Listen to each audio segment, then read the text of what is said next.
What's up? Another episode of Ripple Effect Podcast. I'm your host, Ricky Verandas. Today we got a great guest. She has a huge resume, so I don't know where to start. She's a model, actress. She's the host of the Playboy morning show on Playboy Radio for 14 years. She was on the Surreal Life. She's been in commercials. She's been on TV shows and movies and infomercials. And she's also the co-host of the Mr. Skin podcast. What am I missing? Oh, I'm missing the most important part. One of the reasons I had her on the show. She's a fitness and nutrition expert. She's a huge proponent of the raw food diet, and we talk about all that. She also has a history in biology. She went to school for it. I believe her mother was even a science teacher and maybe taught biology. And so she really knows her shit, and she's super smart, very fun to talk to. It's always a blast when you're going to have somebody on who's so knowledgeable about all these topics, and fun, easy to talk to, knowledgeable, and there's so many topics that we have the same interests, and we're into, obviously, nutrition and diet, all that stuff, but we also really get into a lot of conspiracy theories and history and big pharma and corruption in science and government and a lot of different topics. So we talk about so many different things from, like I said, big pharma and Monsanto and fluoride to diet and nutrition and just even things that we differ in opinion, because I think that, as you guys know, my opinions are constantly changing as new information comes in. They should be. And every guest I have on, there's things that I absolutely love about their opinions and things that they suggest and their perspectives, and there's things that I might not necessarily agree with. And I think these discussions are still important to have because, like I said, my opinions aren't set in stone. So I love being able to talk to people who have different perspectives and opinions and being able to hear their information and why they believe or like the things that they do and try to figure out how that might change the way I look at things. So I think that's really important. Like me and Andrea talked about, I think discussion and the art of conversation, especially with people you disagree with or people you might not see eye to eye with, it's really important because that's how we grow, that's how we learn.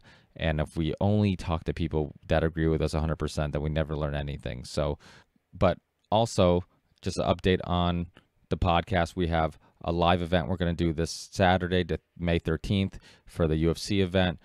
If you're new to the show, Joe Rogan made it popular. He did Fight Companions, where he watches the live UFC events and streams live, and you can listen to him and his buddies drink and watch the UFC event. Well, we do the same thing, but I didn't want to steal a name, so I call it Fights with Friends, and we'll be doing the same thing on our YouTube channel, RV Theory 6, or just search the Ripple Effect Podcast, and I'll be sharing links on my Twitter account and our Facebook page, which is the Ripple Effect Podcast Facebook page, and we'll be streaming live. So if you want to listen to our dumbasses drink, and we usually have a blast, we drink, we talk about life, we talk about the fights, we talk about everything and anything. So even if you want to listen to it after the event, you might find it interesting, or if you just want to hear what our perspectives were on what happened during the UFC event. So it's the easiest shows I do because it's just fun, it's relaxed, we just hang out and talk, and it's a blast. So I really enjoy doing them, and hopefully you guys enjoy listening to them. And like I said, if you have nothing going on Saturday night, or if you're watching the UFC event, tune into our YouTube channel or follow us on our social media pages, so then you can get the links and you can watch the UFC event with us. And also, I was recently on Richard Grove, who is the founder and creator of TragedyandHope.com, on his podcast called The Deep End. It's going to be released just for his members and contributors to his website. So I'm going to get a private link, and I'll be basically finding a way to share it with just my contributors too, because obviously I don't want to hurt his exclusiveness to that episode. So I'll be sharing it with my Patreon subscribers or anybody else who has contributed to the show. So if you have contributed to the show and I don't send you the link, then throw me an email or hit me up on Facebook or Twitter, and let me know, and I'll send you a link to the episode. It's like 4 hours of a roundtable discussion about current events and geopolitics and history. And if you guys are familiar with Richard Grove and the people who he hangs out with, they're super smart and super knowledgeable about all these topics. So it was a really interesting and deep conversation about a lot of different things. So it was really fun. Hopefully I'll be doing another one in the near future. So thanks again, guys. Also, of course, if you want to support the show, RV or Theory 6 is what I meant to say. Theory 6 music is all the music you hear in the beginning, middle, and end of this podcast, and it's my music project. You can find links in the show description on our YouTube channel, just like you can find links to our guests and everything else. And you can also contribute on Patreon, which is now active. So if you guys want to contribute whatever you can afford, do that. If you can't afford anything, don't worry about it. Just enjoy the show,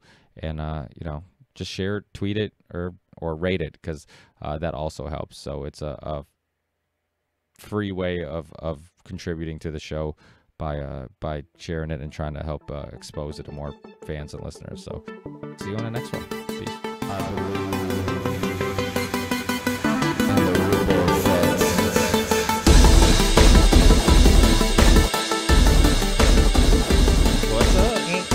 Ricky, nice to see you. Hey, you too. How's it going? Not bad. Thanks for being with me. I appreciate it. Oh, absolute pleasure to be with you. Thanks. I've heard you on many other podcasts that I'm a fan of, and one thing I loved was that I'm like, she's into fitness, she's into nutrition, and then on one of the podcasts I heard recently, I think this was one of the few times I heard you talk about it. I'm like, oh, she's into conspiracies, and she talked about the Federal Reserve and chemtrails and all these other interesting topics, which is awesome, because anytime you hear somebody even question those things, it really makes you wonder, like, okay, this person there must be more than meets the eye, which in many cases you hope that there is. Absolutely. And the way I kind of live my life, the way I take care of my body with food and nutrition and fitness is really my way of fighting the system. There's so many conspiracies that I've dug into and researched and have figured out. And the more that I've researched, the more that I realize I have two options. I can either live in fear and do nothing, or I can deny them, or I can educate myself and do the best I can do to hinder their effect on me. So that's what I chose to do. Yeah, no, I completely agree. Well, the thing is, on this show, it's I've had like ex-CIA people. I've had Colonel Lawrence Wilkerson, who was Chief of Staff for Colin Powell, Jack Abramoff, all these people, Jesse Ventura, and I've had and we talk. So the thing is, like, you talk about politics, you talk about corruption with lobbyists and the Federal Reserve and all these things. All the corruption that goes in banking and all that stuff. Absolutely. But then people talk about food, and they don't realize, like, the same things that corrupt those organizations and those institutes, those things, money also corrupts food. And like, that's why what we're eating is now more chemicals than it is food. And, absolutely, it was funny because I remember emailing you and bringing this up. I've gone on this fight against sugar, and it just, well, you know what it is? It's just, but much like yourself, you're constantly doing research on nutrition and diet, and you realize that as new research comes out and new science comes out, sometimes your opinions change on what you should or should not eat. And I know, like, growing up, I was the typical person who eat every 3 hours because you have to keep your metabolism going, and you have to eat breakfast. It's so important because if you eat breakfast, it boosts. You know what I'm talking about, like all the typical stuff that everybody believed for years and years. And I was, just like everybody else, I was into, in my late teens and early 20s, I was really into weightlifting.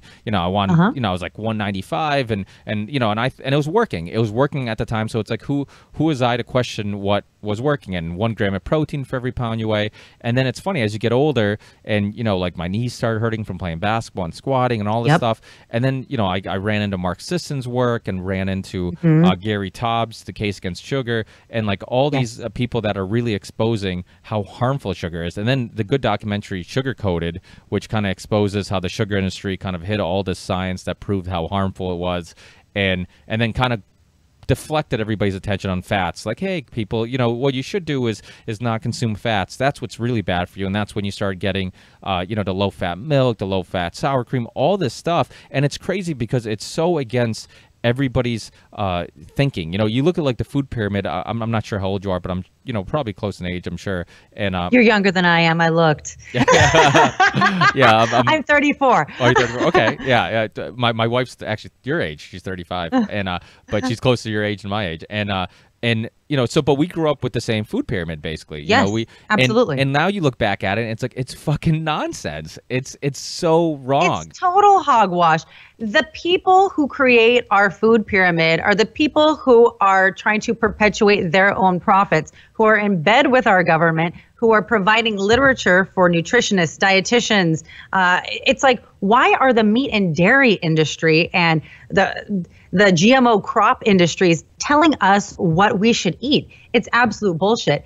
Everything we're told by the mainstream ever is basically the opposite of what we should be doing. It's all for profit, and our health is never taken into consideration. It's like they want us to be sick, and exactly like you said, it doesn't stop with the Federal Reserve. It doesn't stop with the corruption here. If there's corruption one place, why would it just be one place? Of course, it's going to trickle down into everything, and especially our food. When we see food on store shelves, we assume there's standards put in place. We assume that it's healthy for us, because how could our government, the people who are empowered to protect us, possibly want to do us any harm? But when you look at how many food additives, chemicals, food colorings, sugar, sugar, for example, isn't even monitored. There's no daily recommended amount, but they allow it in there. And it's crazy. If you look at any nutrition fact label, there isn't a percentage on there anymore, because there's no recommended amount of sugar, because sugar should not be recommended. And that just happened recently. But tons of our food additives are banned in other countries. If you're even in possession of them in some countries, you can get fined up to $250,000. And here we are allowing these totally devastating ingredients into our food. And we wonder why there's this uprising of all these diseases and allergies. And their rhetoric is, oh, well, correlation does not mean causation. It's like, no shit. I'm a bio major. I went to UCI. I know. But we can't ignore correlation. Maybe we should look into this. And so they'll do their short-term studies that really are funded by them to perpetuate their findings. Why not do a long-term study? Why are you shutting out all the long-term studies? What are you so afraid of? Monsanto, for example, you clearly have the money to do a long-term study. Why don't you do it? Because they know what they're going to find. They're going to find tumors. They're going to find, radical health problems. There was a study. There's Dr. Surreal, who was a French doctor, scientist. Yep. And then he got basically, called pseudoscience, even though it was a peer-reviewed published study. And then I guess he made like it met all the things that you needed to meet to be peer-reviewed and published. Double-blind, peer-reviewed, totally on the level. Yeah, and then they retracted it, and then he fought it, and then eventually I think it did end up getting on the market again. But that's the unfortunate thing, is that there's so much money in it, and like you're saying, like if there's corruption in this industry or that industry, food is no different. And the thing is, like, the thing about food, why it's one of the topics that I'm so passionate about, and I've had people on, talking about vaccines. I've had people on. I've had, actually, my last podcast I did was a French filmmaker who did the documentary "Cancer: The Forbidden Cures," and it's really good. It's on. You can get it on for free on YouTube, but it's all about these historically, like Max Gerson, and which I'm a huge fan of, because he's been in a bunch of different. I'm always like, if anything ever happens to me, I'm going to the Gerson Institute, 100%. In Mexico. Yeah. And that's actually how I started my pursuit of this research. So my awakening happened kind of weird. I knew that cancer ran rampantly in my family, so I started researching in high school how to not get cancer. And everything kept taking me back to this raw plant-based diet. And when you're 17 years old or 18 years old, you're not trying to go raw, especially you haven't partied yet, you haven't gone to college yet. So I started kind of ignoring it. I think going raw means something else at that age.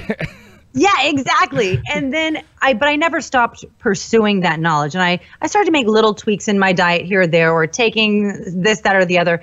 I knew I always wanted to avoid cancer. So I'm very well versed in the Gerson therapy and every cancer therapy, actually, the therapies that actually work and the ones that they're suppressing. And then after I started waking up to the system back in 2007, I put all the pieces together. And that's when I really decided to fight the system in every way possible, on every level possible. And unfortunately, I've been a personal trainer and a raw food nutritionist for several years now. diet is the last thing people want to change. And it's the hardest to get people to change. You know, we don't want to change our food. We don't want to lose that sense of comfort. So it really comes down to, we have to self-educate so that we want to. It's like, yeah, I love a ribeye steak, medium rare, but I know too much about how cancer causing and acidifying it is to my body and what it does to the environment and this, that, or the other to ever consider it. So I don't expect anyone to stop eating meat based on their limited knowledge. But if we pursue further education and do the research, how could we not make those choices? It's just people don't want to research and they don't want to change their diet straight up. But it's a really effective way to radically change what's going on in the world. Some really effective documentaries I have my clients watch, they're just totally against everything. I'm like, watch Food Matters, watch Forks Over Knives, watch Cowspiracy. It's like, you're driving a Prius, really? Or you're like monitoring your shower length, but you're fucking eating red meat? Like, if you're really trying to affect climate change and you're really trying to affect, our environment, why are you eating red meat? And there's so much that goes on with that. Well, so really, the diet is a way to kind of take control of your own health, but also be the change that we want to see in the world. Yeah, and the thing is, even myself, like I'm on a ketogenic diet. It seems to be the one that works the best for my body, and all the research kind of led me in that direction. And it's funny because when I ran into that type of diet, it made the most sense. And it also, you realize, like, okay, a lot of these diets have things that are things in common, you know, the remove sugars, the remove grains, carbs. So it's like, get back to nature. Exactly. You know, even the paleo diet, it makes sense. You know, like I sent you that documentary by CJ Hunt, who was just on my podcast. He did the documentary called The Perfect Human Diet. And basically what led him to this documentary is he had health issues, and then he understood that you go online, you Google diets and nutrition, and there's 1,000 different conflicting, you know, reports and research and 100%. stuff. So he's like, you know what, I'm going to do a documentary that's actually this progress, my search for the perfect human diet. So that's what he did. And he talked to historians, he talked to scientists, he talks to people who study our primitive ancestors. And it wasn't just nutritionists, you know, even though Rob Wolf's in it, Gary Taubes is in it, a lot of people in the paleo world is in there, right. But he didn't just talk to nutritionists, because it's really important to understand what our ancestors ate too, you know, and absolutely, you know, and that's why when you look at, one of the hardest things for me to cut out was fruit. Like, it was really hard to cut out. I know you eat fruit, and we'll get into. Of course, I eat fruit. But it was hard for me because I love fruit, and you know, I'm in the summer, I'm outside a lot, and it's just more refreshing than eating, you know, whatever that's dry. It's refreshing. It's kind of it's something that's sweet that you can kind of get that craving out of the way. But it was hard on the ketogenic diet. I cut it out, and it was hard. But so then I'm like, well, I don't get it, because you look at a paleo diet, people ate fruit before. So then you do your research on, and this goes back to, you know, genetically modifying food. You go back to what fruit looked like when they were eating it. So you look at it, and it's much smaller, less sweet. You know, like if you look at, I remember sharing it on Twitter and Facebook a couple months ago, or a couple weeks ago, whenever it was, like the original banana or you know, old totally banana. Bastardized. Yeah, it's smaller. Yeah, it's smaller.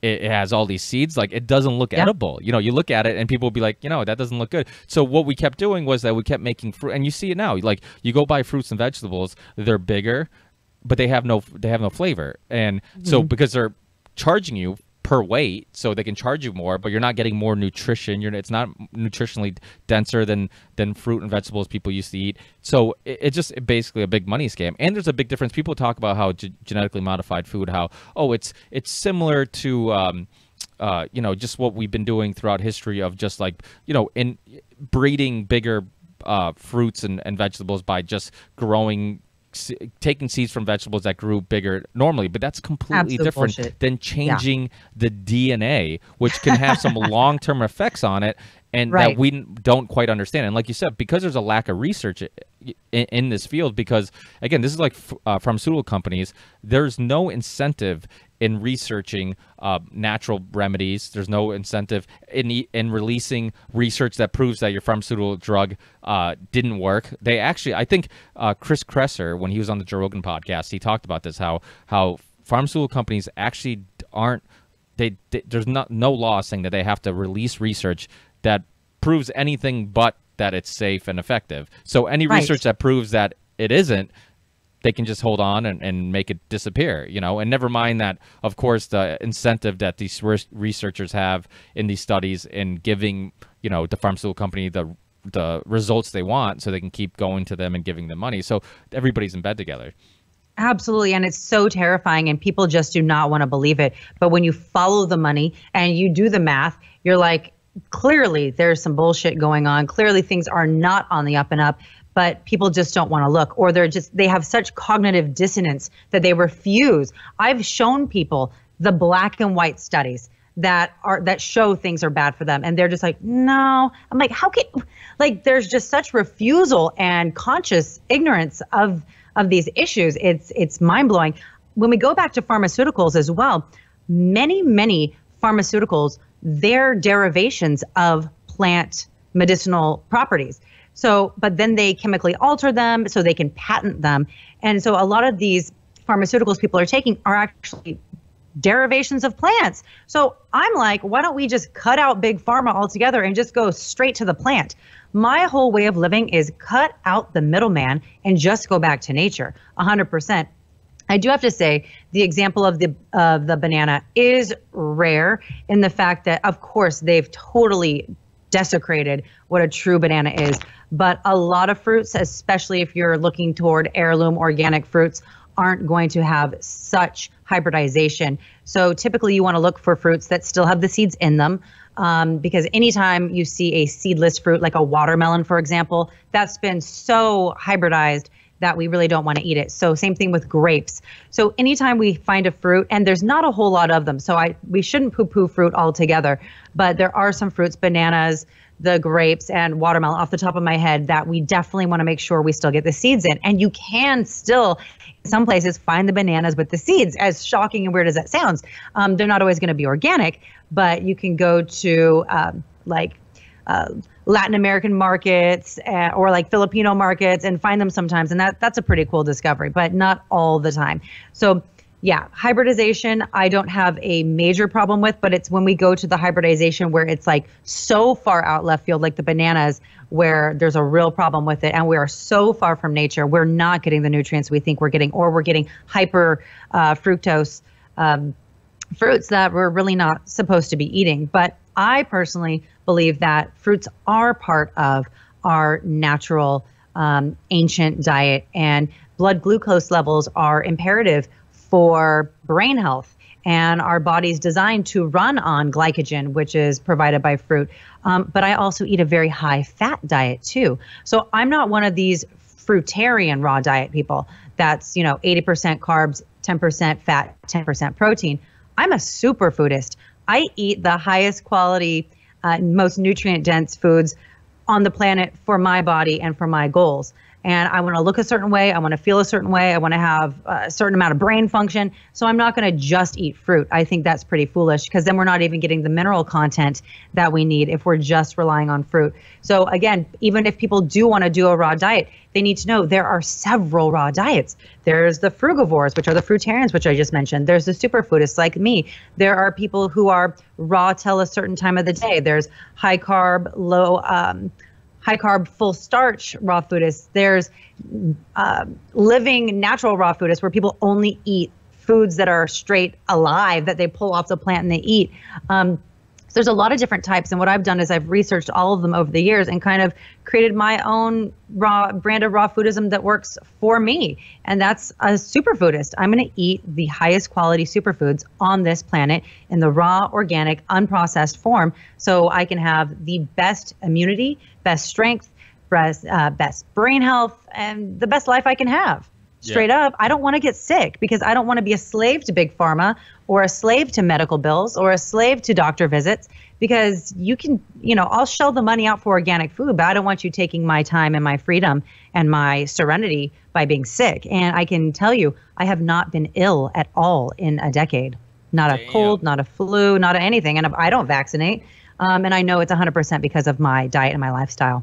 Well, yeah, because even like the filmmaker I just had on the show, we were talking about Yeah. some of the, because basically what he did, he kind of made a film about it wasn't a conspiracy film. It was basically Right. historically these people like Max Gerson, like Huxley, I forget who the other one is. There's a few Isaac tea or some type of tea that's from Canada.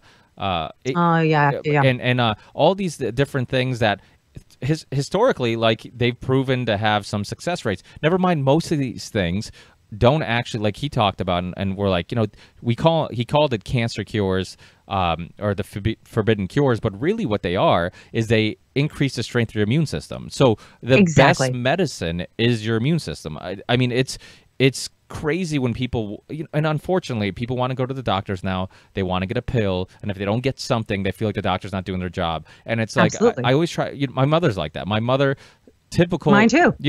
She gets mad if she goes to the doctor and she doesn't get a pill. Mine She's too. upset. She's like, "What did I go there for?" I'm like, "Mom, he did you a favor." I'm like, "If you saw the chemicals that go in that pill," I'm like, things that people shouldn't be eating. I mean, even like this is even connected to the history of the AMA and how they kind of got rid of like homeopathic doctors and naturopathic doctors, and kind of basically Right.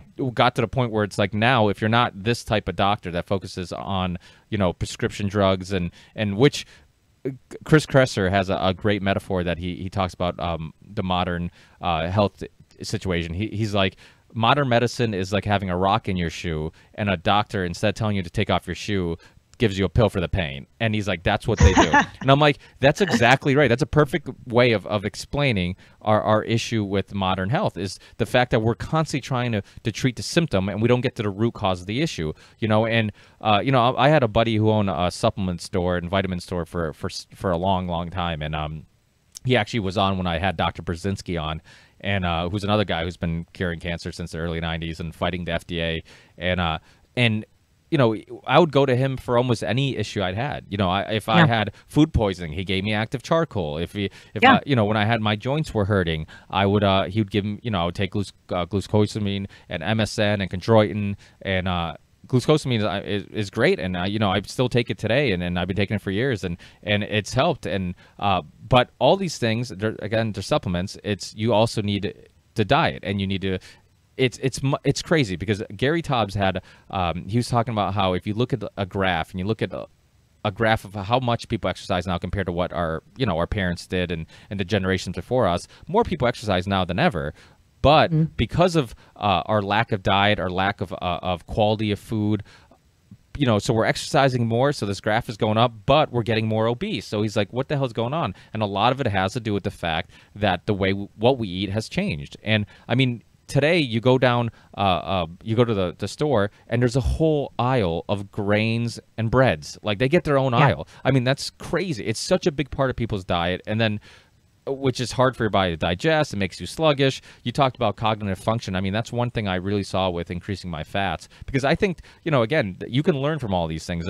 And just, one thing that's really important for me on this show is I don't, and I've heard you talk about this, and when I heard you talk about this, I'm like, that's exactly how I am, and you could see from my list of guests, I'm like that, where I don't want to fall into a box. So it's like, I'll talk to conservatives, I'll talk to liberals, I'll talk to whoever, as long as you have ideas that I think are worth talking about and sharing, I'm all open for it. But I don't, my ideas and opinions are constantly changing, and they should be. Mine too. Yeah. And you have to be open-minded. If you are not open to change, it's an ego problem. It's an ego trap. I like being wrong, because it means I'm learning. So the more and more I can evolve my ideas and my concepts is wonderful, and it's humbling, and it's beautiful. And of course, I've changed the way I've lived my life over, since I started pursuing my research 15 years ago. But the fact is, I'm never not a student. And very much like you, I love learning more and taking in new ideas. But I really like what you were saying about all the natural cures. I personally believe that any ailment we have, no matter what it is, I believe that nature has provided a cure for that. And people want to just go to the doctor and get that pill and get that whatever. We're taking the power away from ourselves. And we're also kind of saying we're not a part of nature. It's like, whoa, back it up, buddy. We're human beings. We are part of nature. Yeah, we're smart and we're intelligent. We're making all these amazing inventions, but we are animals, and we are nature. In fact, we're the only species that cooks our food. Like, so if we want to really go back to nature and get the most bioavailable phytonutrients, phytochemicals into our body, we really need to step it back and say, how is my body designed to eat? How is my body designed to take nutrients in? And what can I do to get the closest to that? Because we're living in a world where we're bombarded with non-natural shit, EMF radiation, the smart grid systems in our homes, the Gwen towers out by the freeway, it's chemtrails. I mean, the horrible contamination of our water. So what can we do dietarily to help fight all that off, but also ramp up our immune system in such an incredible way that we can literally create this stress defense shield that doesn't allow our immunity to be compromised? And that's really what I'm trying to do. And I should put this out there, I'm a student of David Avocado Wolf. I got my raw nutritionist certification through the Body Mind Institute, he being the instructor. And he really taught me that if through our diet, through our brain and our neurotransmitter health, through our adrenal health, through smart food and superfood choices, and through always constant further research, I can have a killer immune system. And being a personal trainer and being at the gym and being around filthy equipment, people coughing, sneezing, whatever, I should be sick at least a few times a year. But I'm not, because I know that my immune system is kick ass. And I know that I nourish my body in such a way that I don't believe anything can really take me down. I literally do not get sick at all, ever. And it's, I know it's 100% because of my diet. Do you take any supplements for your immune system? Like I've taken like cat's claw and stuff, every once in a while I'll go on like, take cat's claw for a couple months and certain herbs and vitamins that are known to help your immune system. But do you take anything, or is it all natural foods? And do you take any supplements in general? I don't believe in supplementation. I think we can get everything we need through natural ways. Of course, there's some circumstances where we can't. Like vitamin D is the best way we can synthesize it is through the sunlight, through our skin. Some people aren't afforded that. So of course, vitamin D supplementation needs to be taken into consideration because we need vitamin D for an incredible immune system and for overall health. Things like B12, people always give me flack about, but I don't take a B12 supplement. But do I recommend them to most people? Absolutely, because people are not superfoodists like I am, so they're not getting what they need. People also have a big misconception about B12. They don't understand that it's actually a bacteria that grows up plants. And when we've degraded our soil to such extreme levels through monocropping, through petroleum-based pesticides, herbicides, larvicides, fungicides, all this crap, and GMO leaching of the minerals and those healthy bacteria of our soil, we're not even getting the B12 we think we're getting through eating animals. People always say, oh, you must be B12 deficient or all this and all that. I go, well, where do cows get their B12? They're like, well, I don't know. Let me think about that. What do cows naturally eat? They're grass grazers. Same thing with their protein.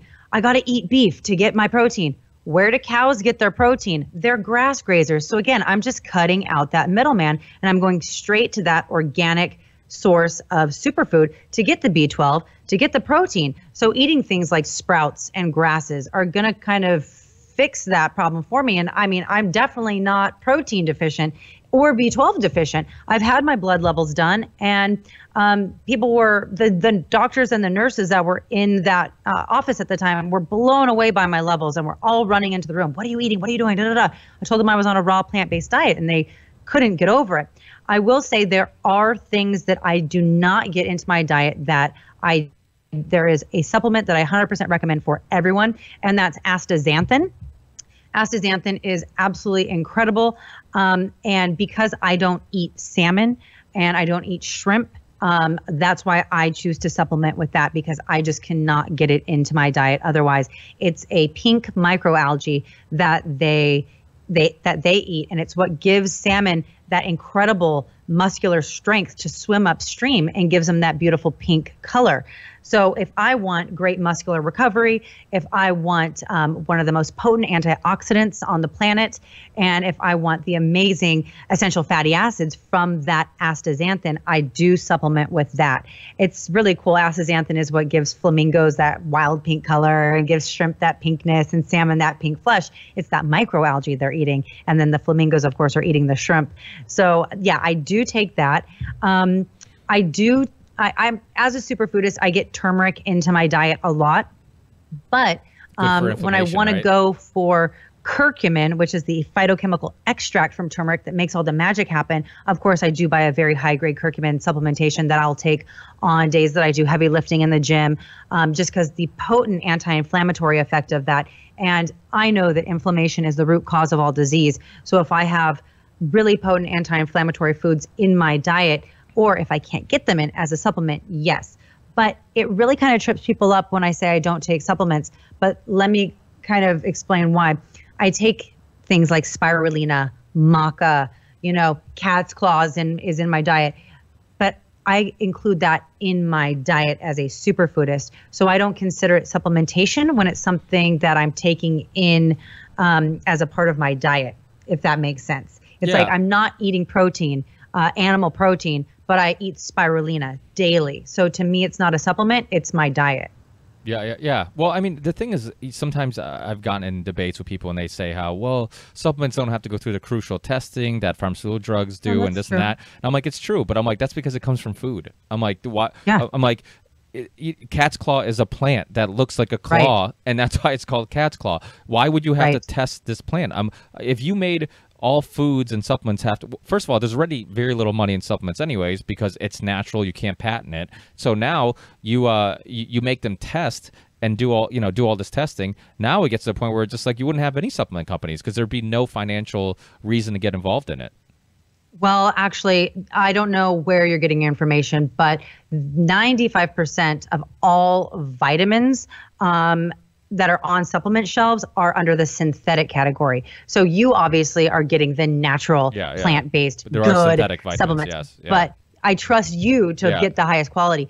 But 95% of all vitamin supplementation fall into that synthetic category. And there are several, because there's people think that all vitamins are the same quality and they're the same thing. If I buy vitamin D from Walmart, it's the same grade as the vitamin D of like the local health foods or supplement store or vitamin store, which maybe is people who actually get companies that are respected in the industry and stuff like that. Yeah, and a lot of, you mentioned the FDA not doing any sort of inspecting. So many of our supplements come from China, and there's no inspection process going over there. There's no standards set in place. So we have to be really aware of, if we do choose to supplement, are we getting the absorption we think we're getting, or are we literally pissing our money away? Are the vitamins soluble? Are the cofactors present for their solubility? Are they synthetic or are they natural? If there is a synthetic ingredient in a supplement, our body does not recognize it. We're literally peeing it out. And sometimes if our body gets too jammed up with a toxic supplement, it can cause real devastation, and then we can actually gain weight. It's bad for the liver, clogs the fat cell. We're just excreting money. So we really need to steer clear of any vitamin supplement that doesn't have the cofactor necessary or isn't naturally occurring. If you're reading an ingredients list, you need to make sure it says naturally occurring. And a lot of times when it is naturally occurring and it's from a viable source, it'll say on the ingredient, naturally occurring from rose hips, like for vitamin C, for example. So we just need to really make sure, especially when we're doing our vitamin D, our vitamin E, A, B1, B2, B6, B12, that we are making sure that they are naturally occurring, that they are organic, that they're as minimally processed as possible, and that it clearly states the country of origin, because not all products from China are bad. China actually has a lot more standards in place than we do in a lot of ways, which is fucking terrifying to think that they're not allowing some of the chemical synthetic additives that America, the land of the free, allows. But they don't have all the necessary testing and standards in place. So we need to be very careful of that. Now, vitamin D, for example, it needs to be fat soluble. And vitamin D supplementation it usually comes in like a white powdered pill form. How is that getting it into my body? So we need to make sure that the cofactors are necessary in the supplements that we take in. And if we're not getting something into our diet naturally, which most people aren't, because I don't know anyone that eats the same diet I do, straight up, not personally, they do need to supplement because they're just not getting it in 100%. And a lot of these supplements have allergens in them. Supplementation, they have fillers, they have shelf stabilizers, they have things to make them not go rancid. There's things in there like dairy, wheat, corn, soy, things that are GMO. So we really have to do our due diligence and really look at ingredients labels and make sure they're not chemically derived, that they're not synthetic, that everything says naturally occurring as much as possible. And that's where you are. You're doing the best you can and you're getting the best quality. But unfortunately, most people aren't. Most people are going to Walmart or buying online and just not doing the research. They just assume they're taking a supplement, that they're doing the best thing for them, which is just unfortunately not true. So as far as like iron goes, it's like I'm getting all the iron I need from my spinach, my chlorophyll, my all that great stuff, cashews, calcium. I'm also getting from beautiful things like spinach and kale and magnesium, like all the things people are deficient in, I'm getting through my diet. So I'm not really worried about supplementation. And again, when I go to get my blood done, just to make sure that, one, I can tell people I got my blood done and it looks amazing, but two, that everything is as perfect as I think it is, it always confirms that it is. So are supplements necessary? No, but they are if you're not getting it through your diet. Yeah, that's it. Yeah, no, you're absolutely right. I mean, that's why they're called supplements. It's supposed to be isn't supposed to be your diet. It isn't supposed to be your source you don't rely on it. Exactly. Absolutely. So I do supplement what I can't get into my diet, and that's going to be the astaxanthin, the curcumin, and if I'm really good about eating sea vegetables, things like seaweed, kelp, wakame, nori, all that stuff. But if I'm ever kind of lacking, I will pop like 6 drops of iodine into my water. But again, that's also based on, hey, we stopped talking about the Fukushima radiation thing. That didn't go away, people. That's still traveling over.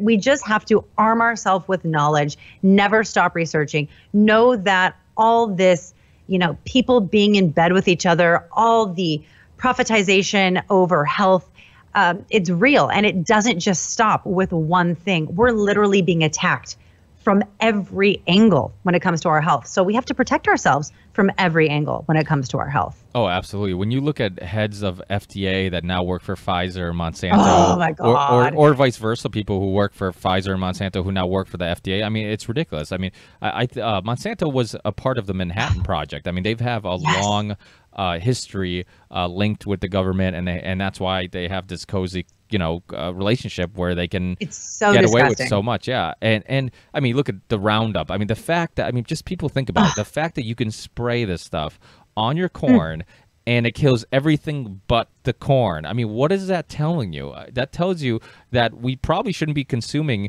anything that has a layer of this stuff on it, but there's so much money in Roundup and their, their Roundup ready corn.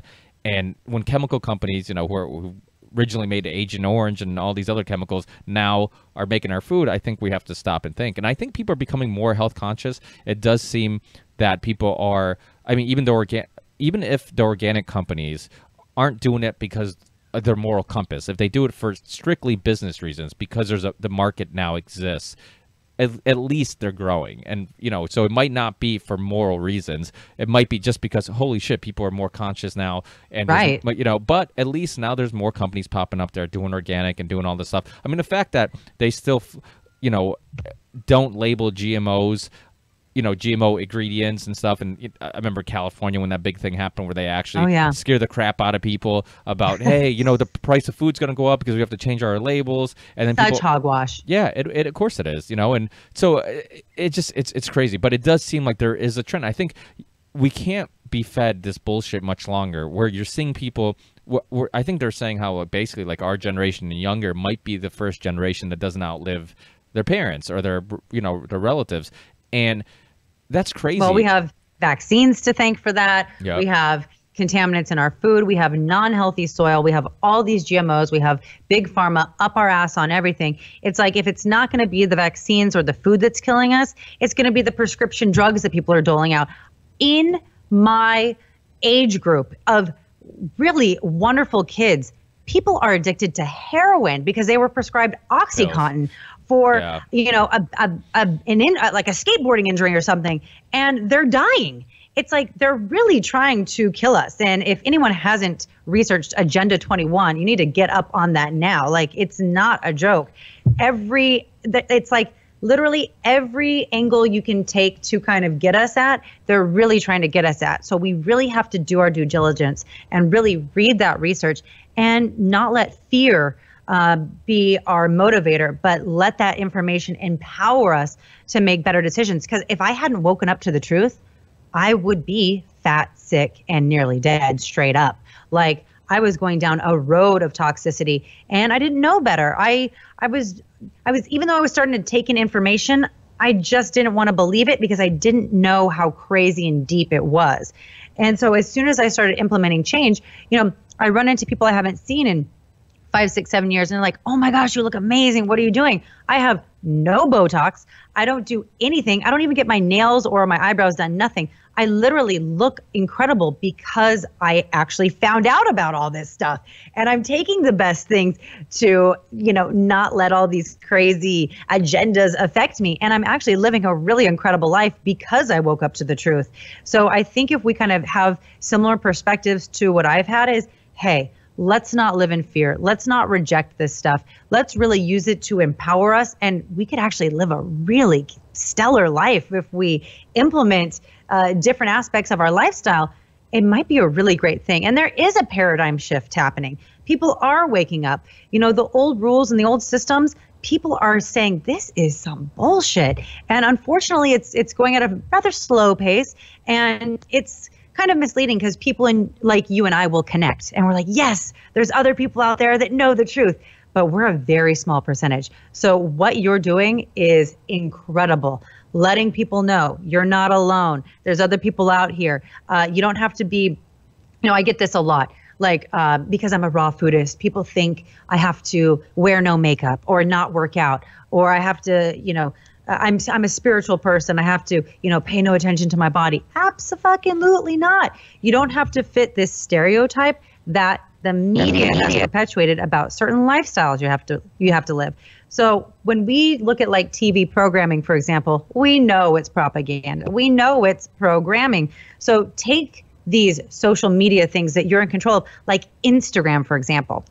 Pick and choose who you're following. Pick and choose. So then you can kind of start programming yourself. And that's what I've done. It's like, you know, they want to use tools like social media and TV and all this stuff as a way to brainwash us, but we can too use those same things with an intelligent kind of motivation behind it and use it to program us in a lovely way. So I follow only people that inspire me. I follow only accounts that post the truth. I'm able to connect with people. I've actually created several beautiful friendships of people who are all awake to the issues that I have found on social media. So it's a good way to kind of just know that you need to be aware of things. And if what we're saying to you right now is like, okay, I don't know anything they're talking about, this is really scary. Look at us. We're not scared. Grab it by the horns and take control of your life. And even though, you know, me and Ricky, we have different diets, we have different lifestyles, but the reason it works for us is because we have done the research to find what works for us individually. You know, I take clients to raw all the time. That's what I do. But everyone's diet is a little bit different. Not any two people, no two clients get the same diet because we all have different goals. We all have different health issues. We all have different things we're trying to prevent or reverse. We all have different aesthetics that we're trying to maintain.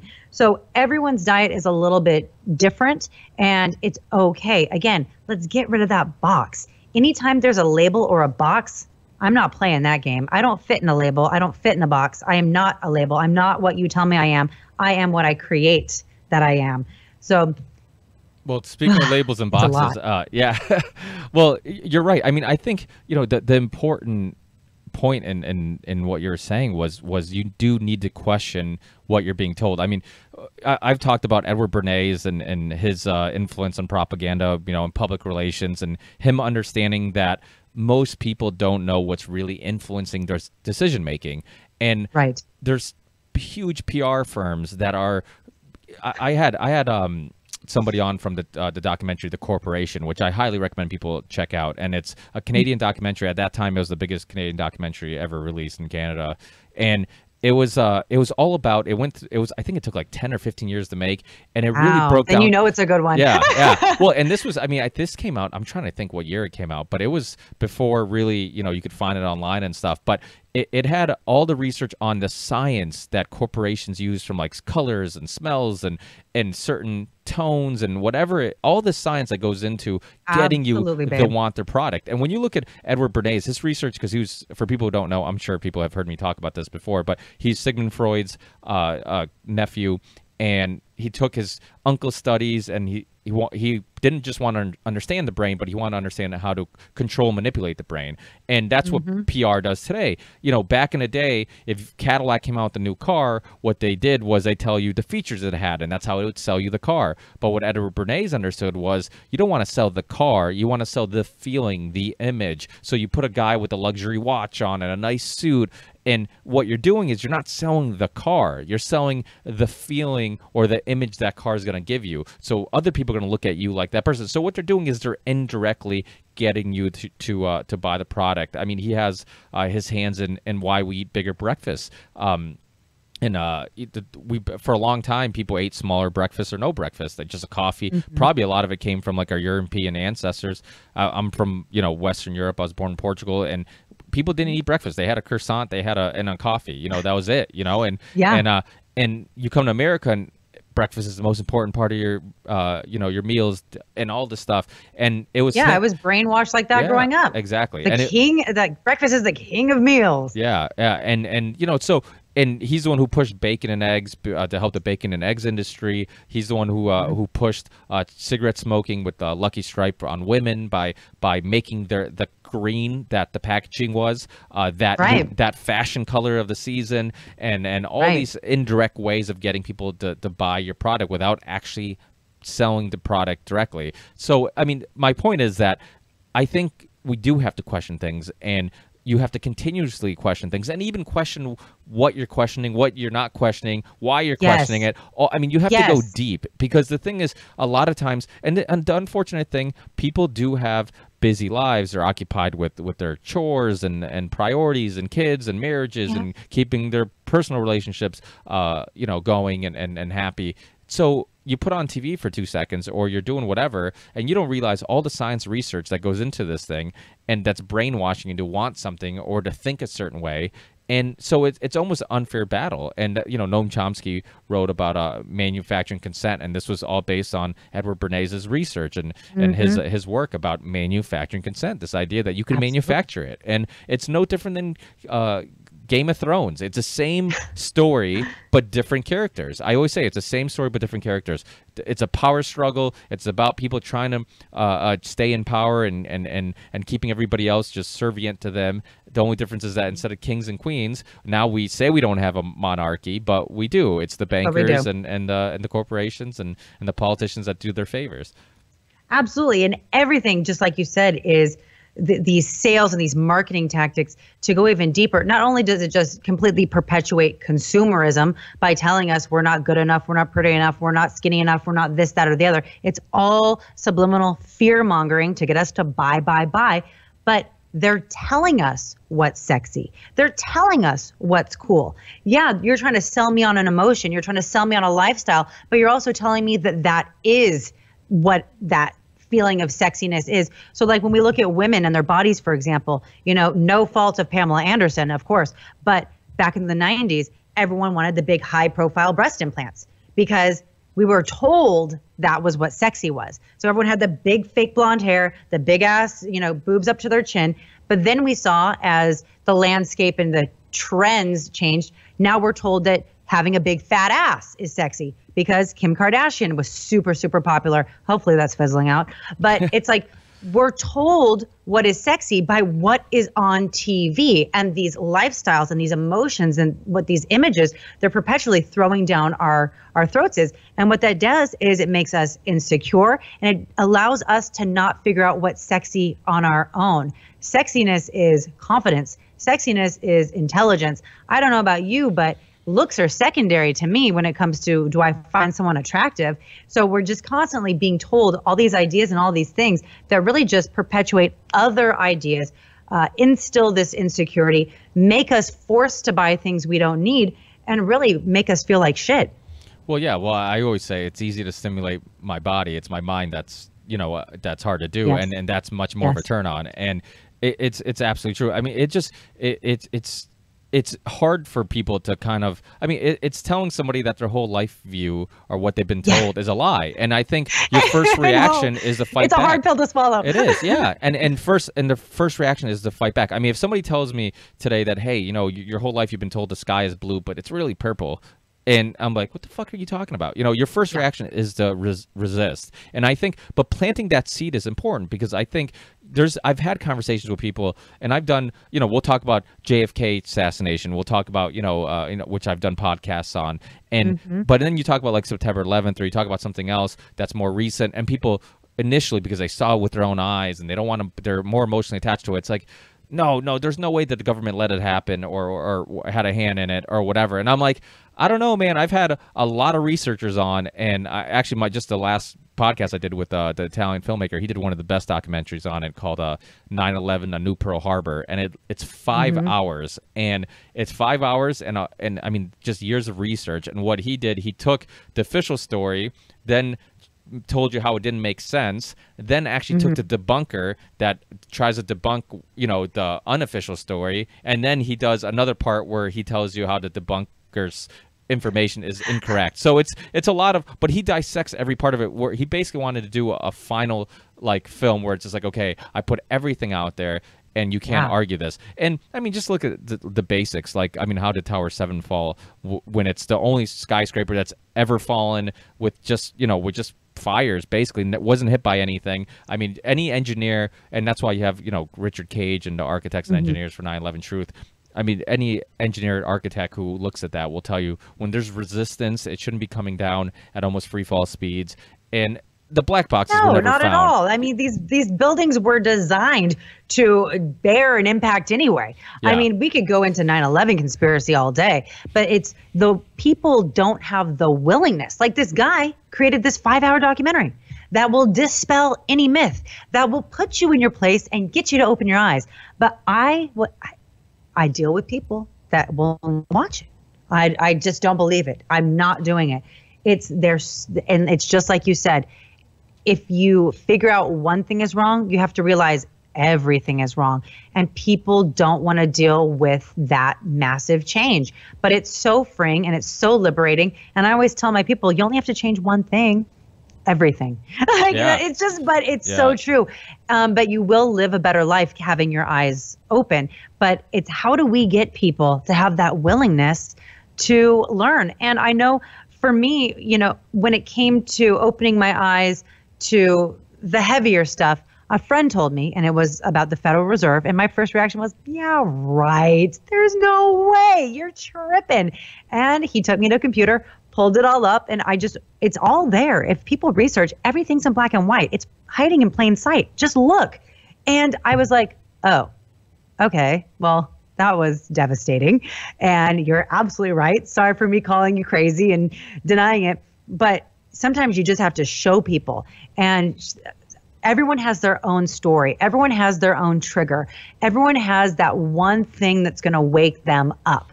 So it's kind of hard because people are like, how do I wake my mom up? How do I wake my dad up? I'm like, you tell me, because I'm still trying to. But we always have that one thing. And for some people, it is going to be food. It's going to be vaccines. Like, they're having kids. We're at that age group where all of our friends are having kids right now. So vaccines are a great way to wake people up. Sometimes it can simply be just, what's that? I have 2 kids. I have an 8-month-old daughter and a 2-year-old son. And none of my kids are vaccinated. And it's basically, like my friends who had kids before me or after me, I always say, I'm like, listen, you don't have to do what you think is a scary thing of not vaccinating your kids and thinking something bad's going to happen. You can look at my kids. You can call my kids the guinea pigs. I have living proof that they've never been sick, and all our friends' kids are always sick. My kids, my son's had a runny nose like once, and that was it. And his immune system fought it off because daddy's feeding him well. Exactly, yeah. And I'm giving him probiotics and making sure he eats as much organic food as he can.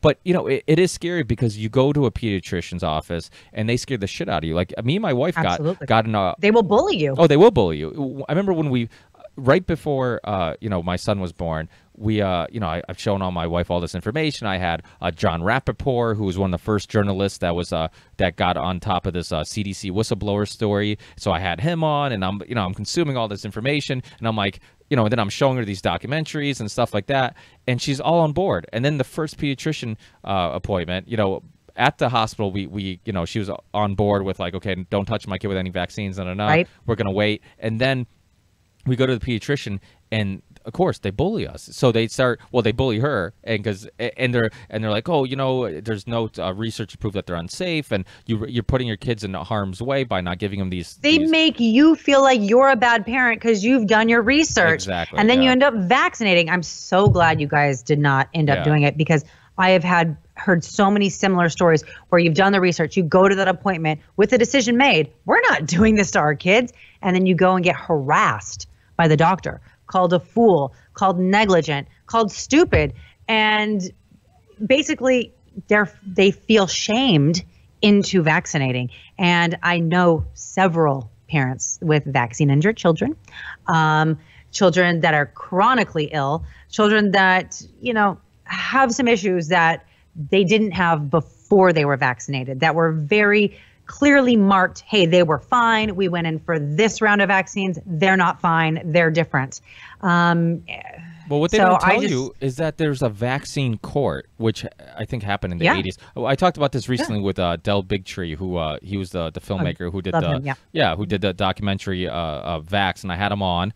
And we talked about this in the vaccine court. So basically, it's taken all responsibility on the vaccine companies. So if something happens to your child, you go to this vaccine court. Basically, a taxpayer ends up paying the family, and there's people who've been rewarded a lot of money. So obviously, there's some proof there's been some harm done. And like you said, a lot of the issues, medical issues and health issues, is inflammation. And autism, now there's some research about links to inflammation to autism, inflammation in your brain and all this stuff, and that's why I try to cut carbs out and sugars out of my diet, because all that stuff causes inflammation. And so, but the thing is that they do scare you. And when I brought up the CDC whistleblower to my pediatrician, he wasn't too happy when I told him that, telling the story. And he looked at me like he kind of briefly knew, or kind of knew what I was talking about, but he's never researched it. And I'm like, well, how are you? Your job is every day trying to convince parents to give vaccines to your kids, and you don't know about this crucial story about Dr. William Thompson, who was the author of this study at the CDC, and he showed a link between the MMR vaccine and autistic symptoms. It's crazy. Absolutely. And never mind thimerosal, which was this is what I told my pediatrician. I'm like, listen, if I had a kid 10 years ago, you would have told me that vaccines are safe. And guess what? The same vaccines that you said are safe now don't have thimerosal. And back then it did. Which is mercury, if people don't know. Yeah, it's a mercury preservative. And so it's just one of those things where it's insanity. So, and they scare you. And if you're a parent who hasn't done the research, it's hard not to take their advice, because they're supposed to be specialists and experts or whatnot. But one thing that we talked about on the Vaxxed with Vaxxed filmmaker Del Bigtree, when he was on the show, was that we need to start spreading some information about parents who haven't vaccinated their kids and their kids are fine. Because the thing is that people who like a lot of parents like myself, because it's kind of a controversial issue, sometimes you kind of stray away from it if it's not brought up. You don't bring it up because it's like talking politics. It's so polarizing. Yeah, and people automatically have this knee-jerk reaction to it, and oh no, I'm anti-vaccine. And it's like, I'm not even pro or anti. All I'm saying is that people should have all the information and make the decisions based on that information. But certain information is being suppressed, so parents are making decisions based on one-sided information, which is messed up. And Absolutely. And people like you and I, we've never debated the science of vaccination, which is, exposure to something, let your immune system handle it. Hey, I'm vaccinated, my body can now handle it. What we have an issue with is the vaccine schedules and the vaccine additives, the preservatives, the mercury preservatives, the aluminum, I'm like aborted fetal cells, like you name it. I'm against everything that's in vaccines. I'm not against the science of vaccinations at all. I'm against them, just like Dell, the combination of all a bunch of vaccines together. And then the vaccine companies don't even allow you or permit you to divvy them up. You can't take them individually anymore. Well, why not? The research shows that there are no medical issues when you separate them. So why are you forcing me to take all three of these at once? So the issue is not the science of vaccination. It's the suppressed science of the results they found with our current vaccinations and the forcing of vaccinations on people and the propaganda and the profitization behind it and really the recklessness of it. Because people always say, oh, you're dumb if you don't believe in vaccines. I go, I totally understand vaccines. I don't not believe in vaccines. I don't believe in the vaccine structure that we have in place here and today at all. Oh, absolutely. I think the big issue is the amount of vaccines you get immediately. I mean, I remember preposterous. We're going through the vaccine schedule, and I'm like, no, we're not doing any of these. And then I'm like, what is this one for? And they're like, oh, this is for if your kid has diarrhea. I'm like, how about my kid just like we wait and see if he has diarrhea? Yeah, and if he has it, I just change a couple extra diapers. Big deal. Like I'm not going to give him a vaccine for something he might get. It's the thing is people have to understand there's a huge market in it, and I forget who the doctor is that goes. Oh, is it Paul Offit? Yeah, it's Paul Offit, that dickhead. He's the one who goes around saying that he's pro vaccines and anybody who's anti vaccines is crazy and all this stuff.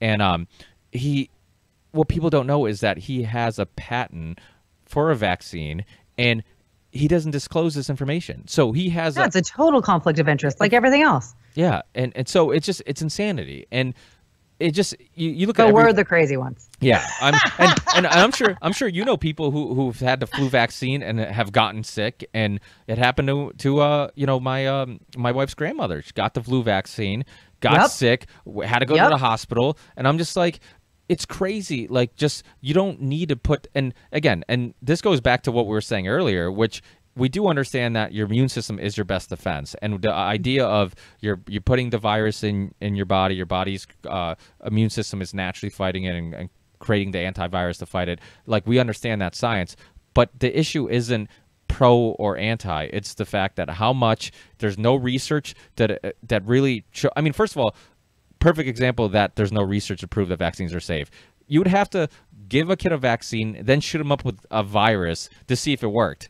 No, they're not doing that. Nobody's doing that. Viruses are always mutating. If anyone knows anything about the propensity of viruses, they are constantly changing and mutating. So when you're taking a flu vaccine, you're not even getting the strain that's out there right now. Also, flu vaccines are not recommended for the elderly, but people don't know that because they don't read the vaccine insert. So anytime you see someone give insert, Jesus, which sucks. Isn't that terrifying? Most people, we don't get that insert. Ask a pediatrician for that insert. He'll look at you like, holy shit, he wants that. Like I'm gonna get in trouble, and I'm gonna get some information that, or the person's going to get some information that the pediatrician doesn't want him to get, because it's going to show you all the warnings and all the side effects, all these things that they never once mentioned to you, which is fucking crazy. Yeah, it's totally crazy. And it's not just our kids. It is these flu vaccines. If you work in the medical industry, you pretty much have to take mandatory vaccinations or they don't allow you on your shift. And then if you don't do the vaccinations, you get ostracized by your peers. You have to wear a face mask and you really are looked at like a buffoon in your industry. It's my clients. I train doctors. I train nurses. I train all these people. I coach them nutritionally as well. They are always the ones who are getting sick. The ones who are always canceling on me. They're getting flus like literally 4, 5, 6 times a year, but they're the ones getting vaccinated. It's fucking crazy. Here I am not getting vaccinated at all. I've never had a flu vaccine once in my life. In 34 years, I've never had a flu. Coincidence? Interesting. I don't know what a flu feels like. From what I hear from people, it sucks. But it's like, and then, they're coming around me as well. Maybe we decide not to work out. Maybe we'll just have a nutritional consultation that day. They're like, are you sure you want to be around me? I'm like, no, I'm cool. I know. I'm not worried about you getting me sick. It's so crazy. The people who get the most vaccinations are the people who get the most sick. Of course, that's my own experiential, observational evidence that in no way is an actual study, but that's what I've observed.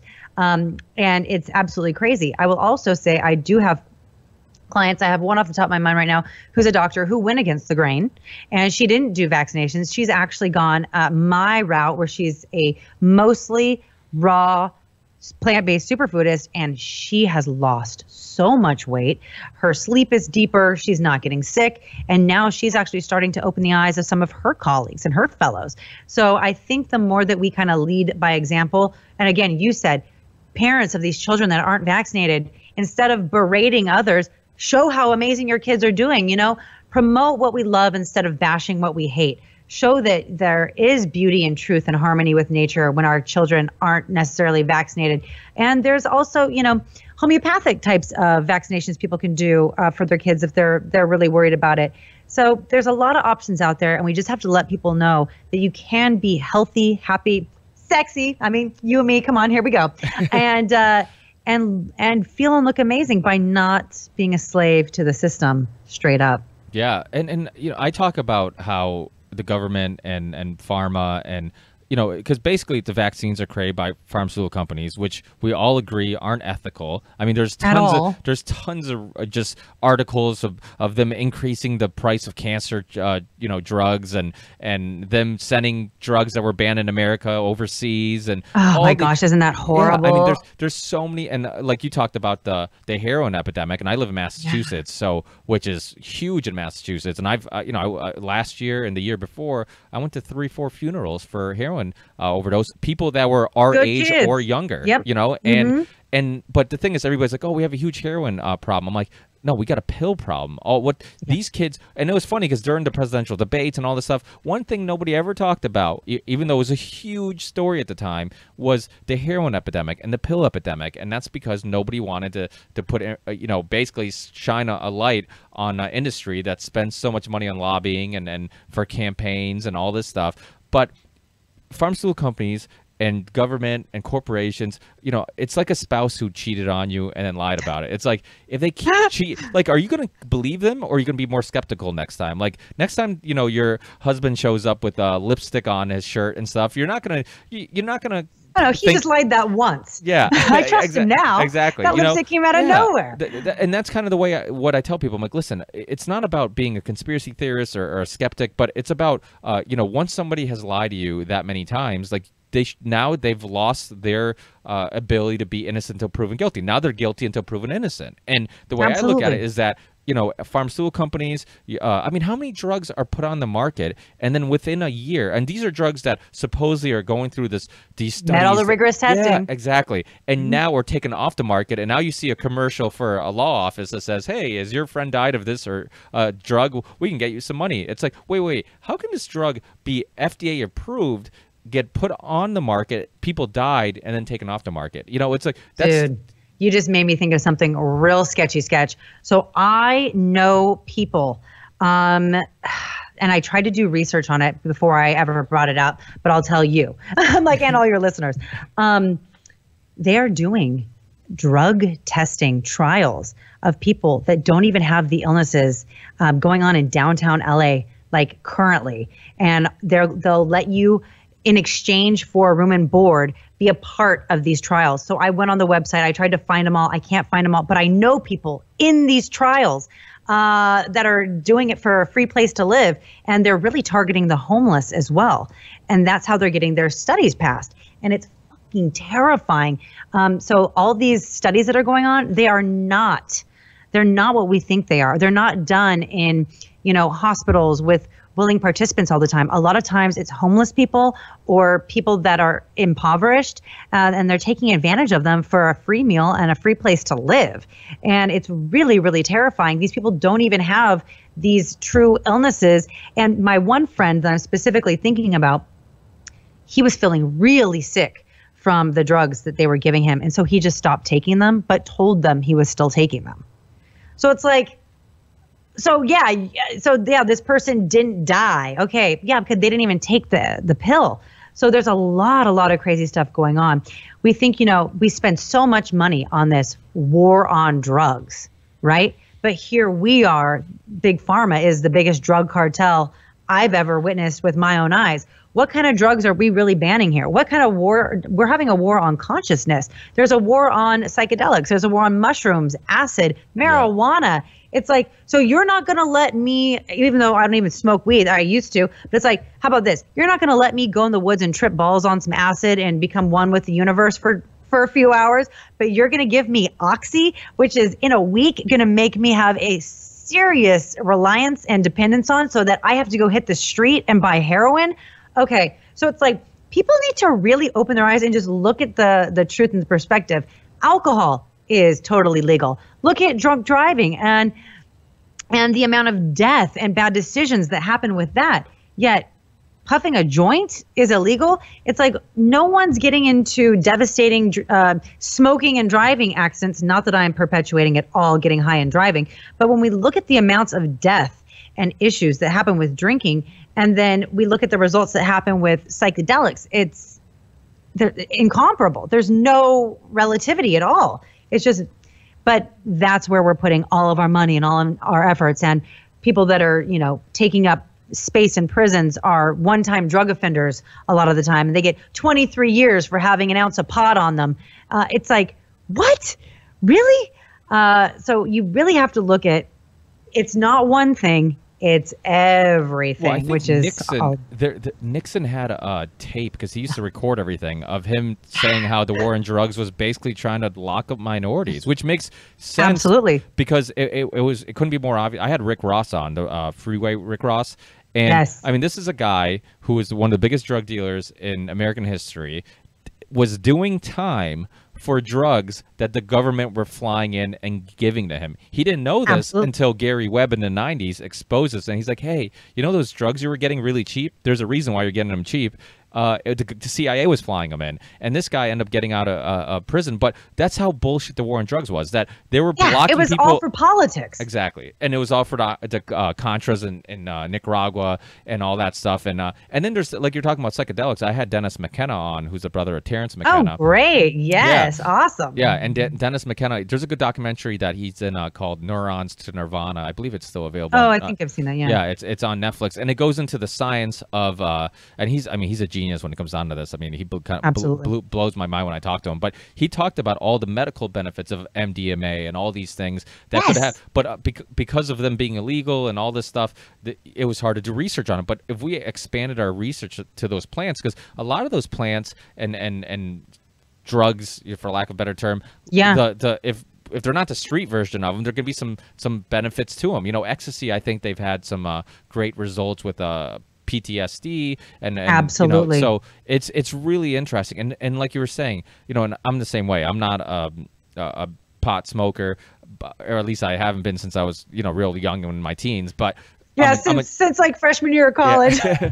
But the thing with me is, like, I don't smoke weed, but I still realize that it's a ridiculous argument that people, I can go I'm buy. a proponent of it. Yeah, I can go buy a fucking handle of vodka and drink myself to death. But yet, if I had a joint, 10 years ago, people look at me like, oh, look at this guy. He's doing something illegal that's bad for you. When we talked about propaganda, look how strong propaganda is. That all these years later, with no evidence of anybody ever dying of marijuana, cancer, people who have cured cancer with hemp oil, like Rick Simpson and stuff like that. Mm-hmm. All these medical benefits. The first American flag made out of hemp. Henry Ford's car, his fenders were made out of hemp. Like, it was a huge part of American history, and yet, like, all this propaganda still had people brainwashed. That till today, there's still people who believe that weed's worse for you than alcohol, which is fucking crazy. And it shows you the strength of propaganda. Absolutely. And just like you were saying, all of these textile industries, and everything that hemp can do. Hemp is truly a super plant. It can feed, it can nourish, it can heal. It's a medicine. You can make clothes with it. You can make cars with it. You can do everything with it. Why is it illegal? Because there's other money in other forms variations of these things that it can do. And so again, you have to follow the money. Why would they suppress something that's so incredible? It's a weed. It's kind of like nature gave it to us to create our world with, and we've just poo-pooed it. And it's very terrifying. But yeah, even though I'm not a pothead, I definitely am a big proponent of it. I'm also a big proponent of, MDMA for depression, for empathy, for counsel, for couples kind of relational issues, microdosing of mushrooms for depression. There's a lot to be learned. And the fact that we won't enable more research on these plant-based hallucinogenic psychedelic drugs, but we're going to keep pushing, Norcos, Xanax, Oxy. It's very alarming.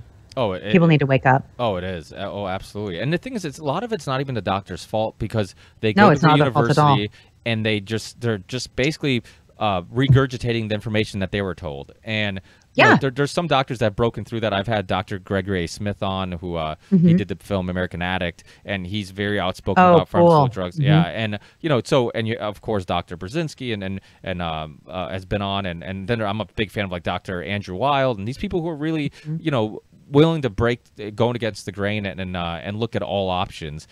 But I think people now, because of the internet, because we're able to share these conversations. And that's one thing I try to do with this podcast, is I try to always get people that I find interesting, but from all different things that I'm into, from other podcasters, people who are into fitness, people who are into like musicians.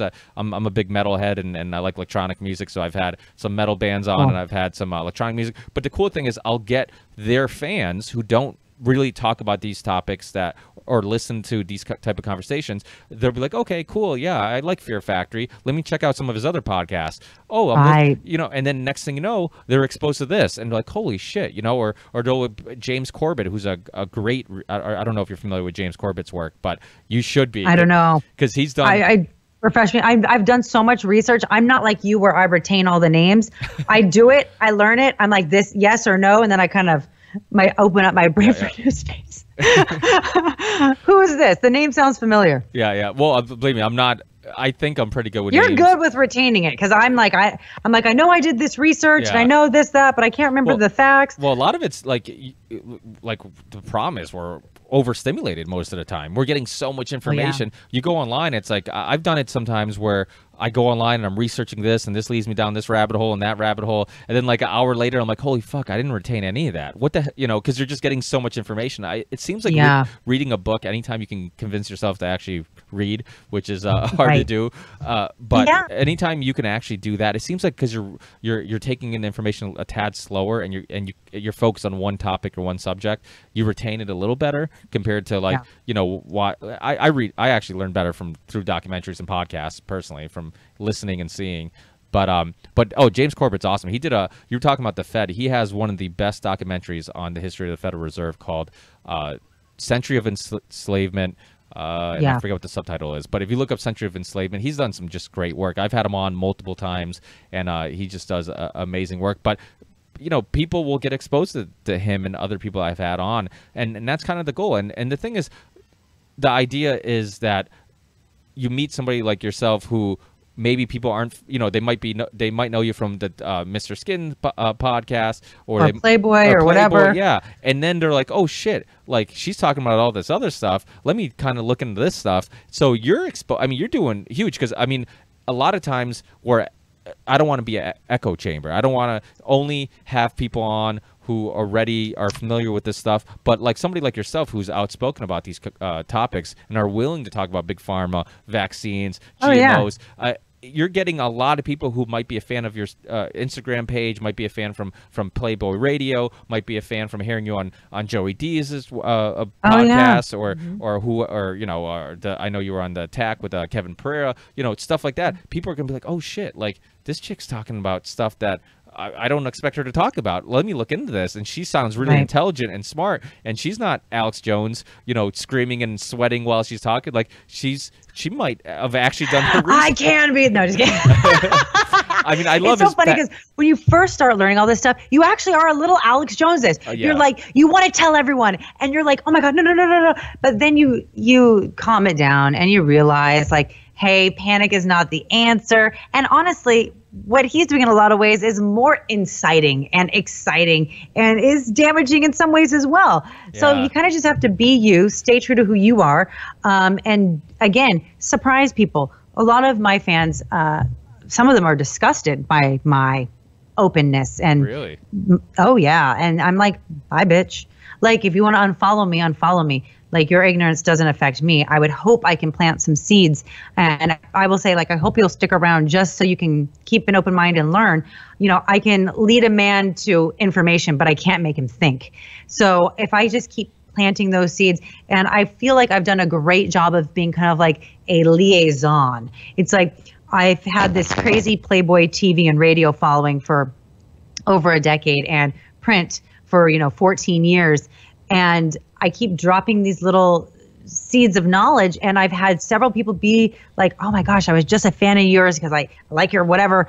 And now I'm researching this and I'm looking into this. I have a lot of my fans who were literally just a fan of my Playboy morning show, which was a radio show I did for a decade, that are now like raw vegans because of me. So I feel like I've done a great way of kind of helping people understand that, again, there's no box. You don't have to be an Alex Jones type. You don't have to be a conspiracy theorist. You don't have to be some hippy dippy trippy person meditating on top of a mountain with a long beard. You can be you. Just be informed. Just be informed. Yeah. That's it.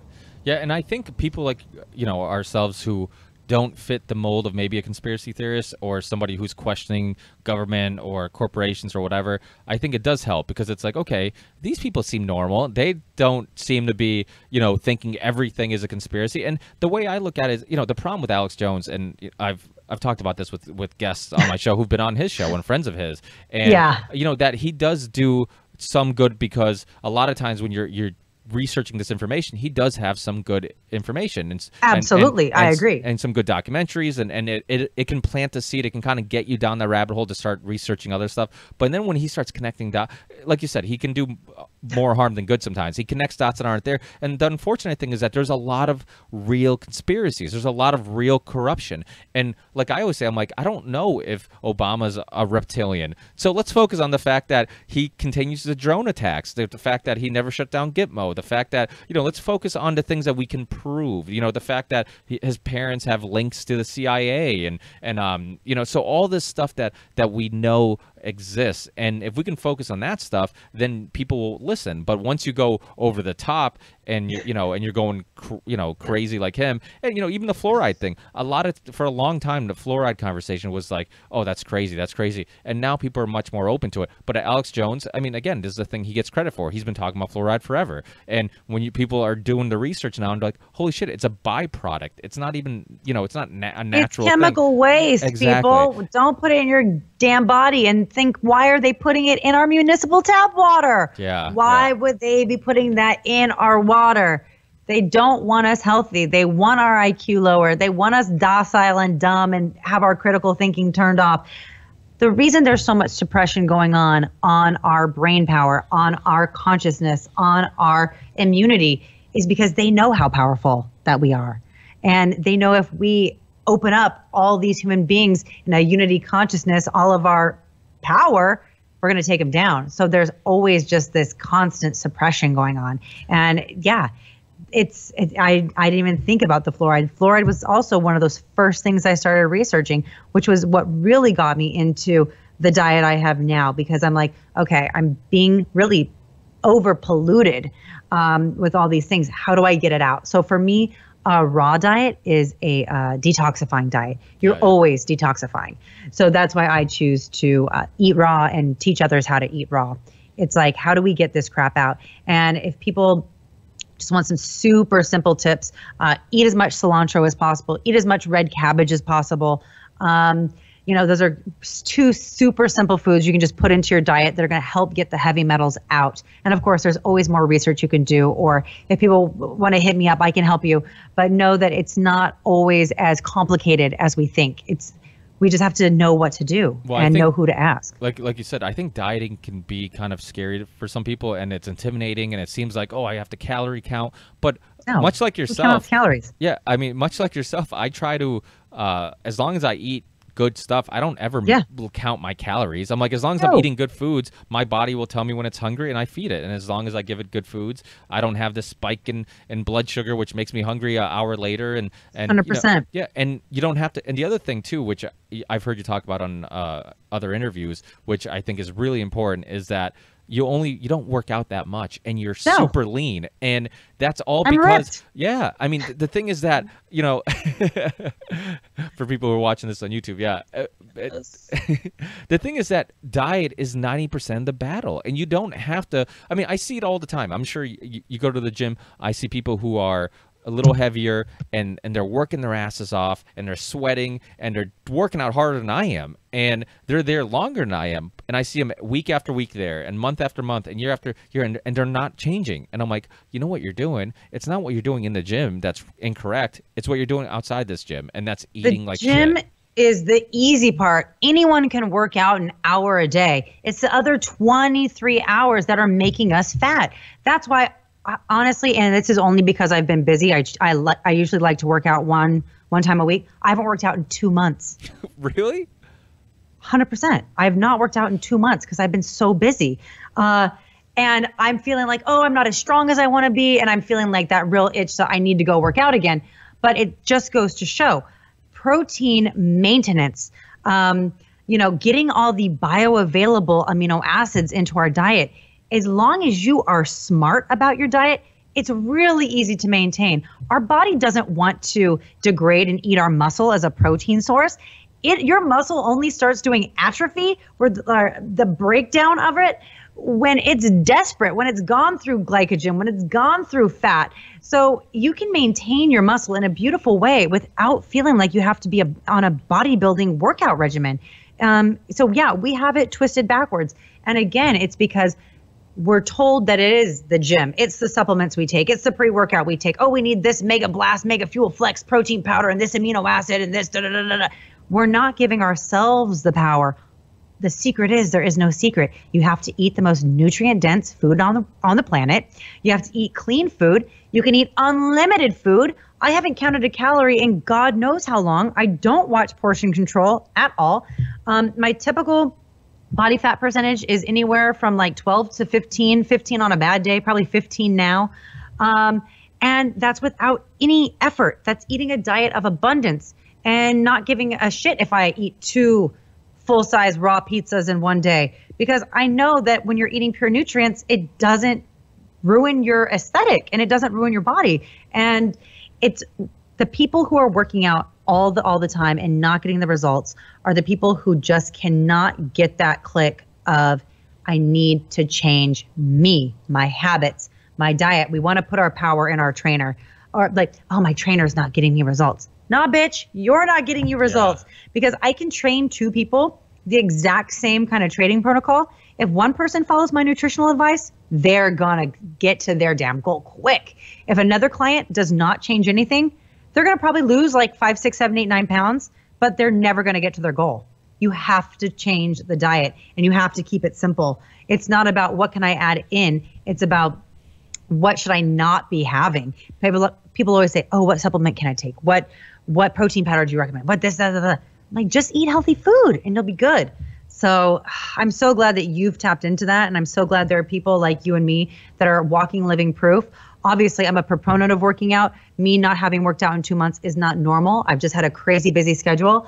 But it goes to show that as long as you're eating well, you can maintain a beautiful body and take the reliance out of that gym kind of slavery. Because I used to be someone that went to the gym 5 days a week and restricted my calories and listened to my trainer and was eating diet foods, lean cuisines, really like things I'm embarrassed to say I ate. And I could never get to my goal. I never could. And then as soon as I put all that out the window and started living a life of health and nutrients, my goals are easy to attain. And my clients have all found the same results that follow my advice. Yeah, I mean, absolutely. And that's the thing. It's, and that's why, even though, like I said, I don't really follow a raw food diet, a lot of the similarities between all the diets, the things that you can, that work, that they all have in common is you're eating natural foods, organic, you're staying away from from sweets and sugars and high fructose corn syrup and things with preservatives and things that come in boxes and you know, even like the paleo diet, similar thing. You're trying to eat like our ancestors before agriculture, and things you could pick, things you could kill, things, you know, which made sense. You know, the other thing too is back then fruits were seasonable. Now you can get fruits all year round, so you can, you know, you can consume more than probably you could back then. But there's, you know, it's so true. Diet is one of those things where people want to believe that if I just work out harder, then I'll be okay. And the thing is, diet's 90% of the battle. And you can, you know, I always use the example, I'm like, if you take somebody like yourself, actually, you're a perfect example. If you take somebody who doesn't work out and eats good and has a good diet, or somebody who doesn't have a good diet but works out every day, the person who doesn't work out is going to look better. And you're a perfect example. They're going to look better, but they're also going to have better health. It's like, are we doing this just for aesthetics, or are we doing this for our health? So I also have clients, we need to change our perspective. Not this, I need to be skinny, I need to be, you know, ripped, I want to do a bikini competition. We need to go to, I need to be healthy. We're eating the best foods on earth so we can be healthy, and we're working out our body to keep it strong and mobile and, you know, not be a burden on someone later in life. Like, we want to enjoy our human experience as much as we can and as long as we can. So we need to preserve that by keeping it strong. Once we change the client's perspective to that, results happen almost immediately, because that struggle with weight loss is gone. And also the yo-yo dieting too. Okay, I'm working out, I'm going 3 days a week, 1 day with a trainer, I'm doing these boot camps, and I'm on this diet. You're on this diet for a week, 30 days, whatever. Then when you get off the diet, you rebound back. So what you and I have discovered is we find sustainable dietary lifestyles. I've been doing this for 9 years. This isn't a trend to me. This isn't some fly-by-night experiment I'm doing on myself. I've been researching this thoroughly. I've been my own guinea pig for several years. I have several successful clients that do what I do, and that's how we get it done. It's not, I'm on a diet. It's, what is my diet? And you and I are as natural as we can be. We're cutting out the processed crap. We're not letting any carcinogen into our body. We're eating like our ancestors, and we're eating for our health. And it just so happens that when you eat healthy, you look really good. Yeah. And like, sorry. And even if your intentions are just to look good, once you feel better, that'll be more addicting than actually looking good. Because there's been times where I'll cheat and go on vacation or go, you know, and then for days you feel like shit. Food hangover, man. Yeah, I mean, the cognitive function, I mean, that's a nice thing about high fat diet. It like avocados and stuff like that, it helps with cognitive function. And you know, so your cognitive function is blurry and you just don't seem sharp. You're emotionally weird. Yeah. There's some links to that. Yeah, I'm like, I'm irritable and I don't know why. Yeah, I mean, there's definitely some links to, and that's the thing. Like, all these things from, like, you know, I'm a big fan of Wim Hof and his breathing technique, and you know, I do it before I play basketball. I do it sometimes before the gym.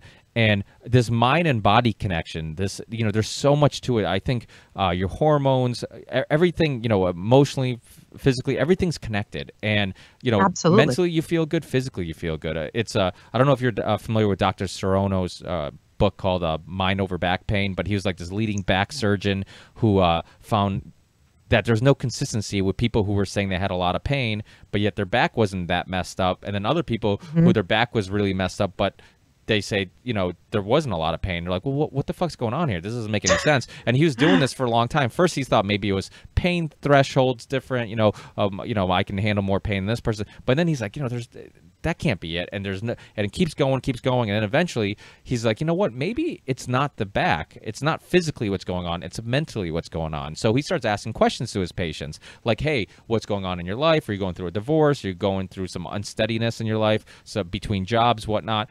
And of course, that ends up being the case, where it was almost consistently the people who had the most back pain were people not who had the most messed up, you know, discs or whatnot, but it was the people who were going through some emotional stuff. And so what he ended up doing is he ended up talking to his patients, and consistently people who he ended up talking to about, hey, your body's has this mental stress that's finding this weak point in your body to kind of release it. This is what's going on. the majority of people felt better just after one visit and leaving his office. So it's really interesting. But my point is that I think that we understand that mentally when we feel good, physically we feel good, and vice versa. Mentally when we feel like shit, physically we feel like shit. And we have to understand there's probably some research in that field that we have to get better at. Yeah, there's a lot of it. There's a lot. And a lot of it people kind of shy away from because it's like a lot of the metaphysical, sometimes even esoteric. And you sound like a hippie. As soon as people start talking about like, oh, the spirit and this and that, people tune out. Because they're like, no, that's not a pill. That's not a this. Exactly. But when you look, there's many endocrinologists who have done studies on this. And there's even people, that are more into the spiritual science. But there have been studies and there has been research and people just need to look. And there's a lot that goes on with the connectivity of how we feel, how illness manifests in the body based on our emotional and spiritual state. So you're 100% spot on. We know the placebo effect does exist. It's real. I mean, they've done studies with people. I've talked about this with people who are in hospitals and they see nature outside their window instead of seeing more hospital, and they consistently recover faster. I mean, they've done things. They've done things where they cut people and told them that they gave them knee surgery and they really didn't.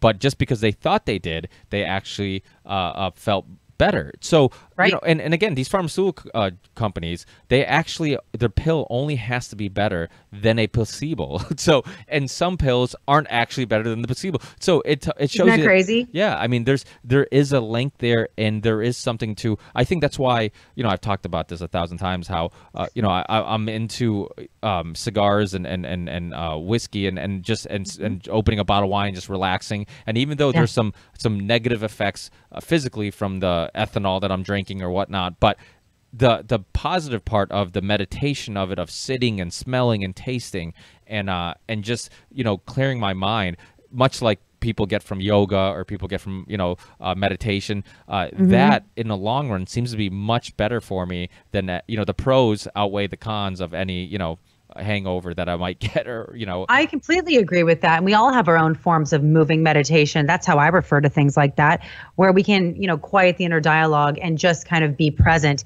And I even have some spiritual advisors of mine who that's their morning meditation, going into their backyard, lighting up a cigar. Literally, it's like and these are spiritual people like that. They're like, this is how I start my day. And if I don't do that, I don't have a great day, because it's where my mind can just stop and I can just be present and focus. So I think it doesn't matter really how we choose to do that, as long as people are kind of ritualizing something every day where we're just really in the now, where we're not, doing 20 things on our phone, multitasking, the same obsessive thoughts going over and over and over.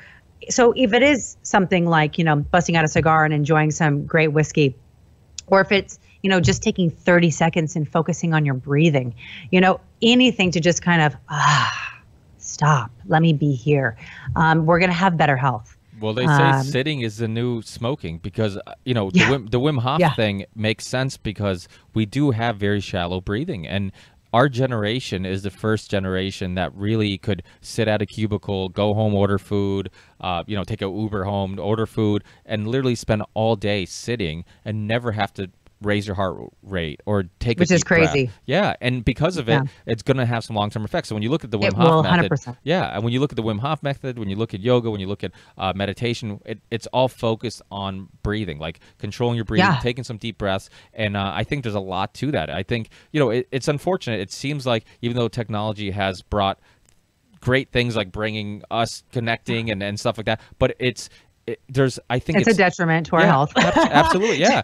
And I think it's changing quicker than physically we're adapting to it, and 100%. So I think because of it, we haven't adapted to the crappy, shitty food we're eating, and the fact that we're disconnected from nature, and we're disconnected from, my parents have a nice backyard where it's all woods and there's a stream, and I love sitting out there and having a cigar. And there's something about hearing just the animals and the sounds that's relaxing. relaxing. And you know, you hear people talk about how they like to walk on grass barefooted, and there is something to this is the thing, is that we talk about nature and animals like we're not a part of it. We are nature, we are animals, so when we're connected to it, it's because we're a part of it. So I think that there is something that we're losing as we move forward. Yeah, technology is giving us some great things, but we're losing some other things. Yeah, so what you're talking about is being barefoot on the earth is called grounding or earthing. It's one of the best things we can do for our immune system, and we have to connect with earth. So if people either have a really long commute, or they live in an urban jungle or a concrete apartment complex, and you're just not getting that connection to nature, you don't have time to go for a hike every weekend, or you can't go outside and bask in the sun for 10 minutes, there's grounding technology. And I would really encourage everyone to research right when you're done with this podcast, earthing and grounding, to get that free natural immune technology into your body. So there are things that you can buy for your home that you can sleep on that'll give you those free electrons and those ions and all the beautiful things to ramp up your immune system. Get them into your home if you can't get out to them. And that's one of the ways we can take technology to our advantage. Hey, we can't get outside, we can't connect to the earth. Let's at least get some stuff in our house that allows us to connect to it in the capacity we can. So there's so much going on. I think the main thing I took away from today's show is we really need to do our best to be in control of our own immune systems, to stop being in denial about our diet and the things we're putting into our body, and realize that we really do have the power when it comes to our health, our wellness, and our empowerment. And we can do this if we just open our eyes and take in the information and sit down and do the research. Yeah, no, absolutely. And thank you so much for your time. I'll definitely have you on again, because I think that there's no lack of topics we could talk about. So yeah, I'm like, I know I'm woke as fuck, as they say. Yeah, but it's awesome when you talk to people that are like-minded. And again, this is where I think it's really important.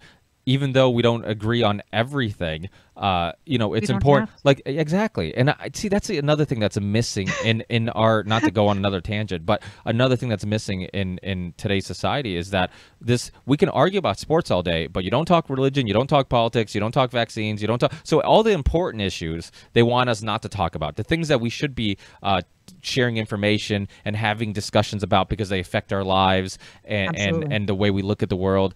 But we can argue about, who's better, the Lakers or the Celtics. It's insanity. It's completely okay to argue all day about sports, but which isn't important at all. And, I love sports. I think it's a great getaway from, it takes me away from reality for a little bit. It's entertainment. It helps. It's entertainment, right. But it's only entertainment. It doesn't have any actual, who wins or loses has no effect. I mean, I'm a Celtics fan. They got blown out last night.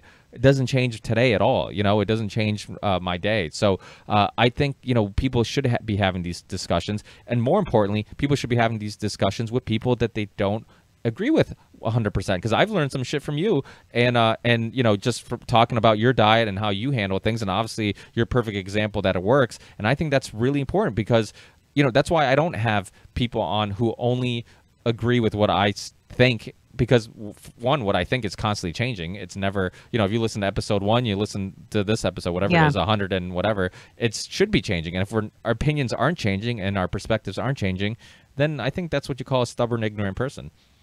Absolutely. And stagnation never helped anyone. We have to constantly be evolving, constantly be improving, constantly tweaking our own lifestyles to really creating what works for us. Yeah, my raw diet is not what it was 9 years ago. Mine is much more infused with some of the techniques you use in yours. The amount of fat I eat will blow people away, because they don't understand that fat does not create fat. But you and I do disagree on the fruit thing, but we agree in many ways, but there's a lot more to be hashed out. I would love to come back. I would love to help educate you and everyone more on the raw diet, and also what it means to be a superfoodist and really take control of your immunity. Be your own nutritionist, be your own trainer, be your own guru.